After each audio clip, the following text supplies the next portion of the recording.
কালুখালীর মৃগী ইউনিয়নে চেয়ারম্যান প্রার্থী আবুল কালাম আজাদের মতবিনিময় সভা অনুষ্ঠিত।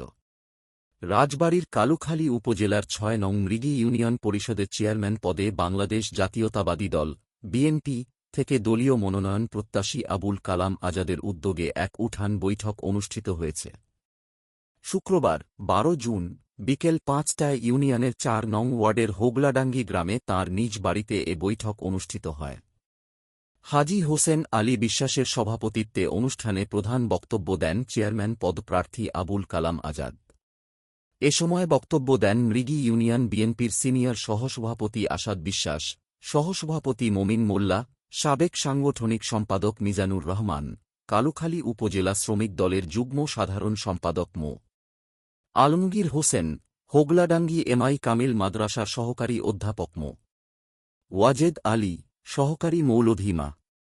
হায়দার মণ্ডল, আবু জাফর বিশ্বাস এবং পাংশা বিশ্ববিদ্যালয় কলেজ ছাত্রদলের সিনিয়র যুগ্ম আহ্বায়ক রিজু বিশ্বাস। কলকলিয়া বাজার বণিক সমিতির সভাপতি হারুন অর রশিদ হারুনের সঞ্চালনায় অনুষ্ঠানে স্বাগত বক্তব্য দেন মো. সোহরাব হোসেন মাস্টার। এছাড়া জাহাঙ্গীর আলম, যুবদল নেতা আনিস বিশ্বাস, হাবিল বিশ্বাসসহ স্থানীয় নেতাকর্মী ও সাধারণ মানুষ উপস্থিত ছিলেন।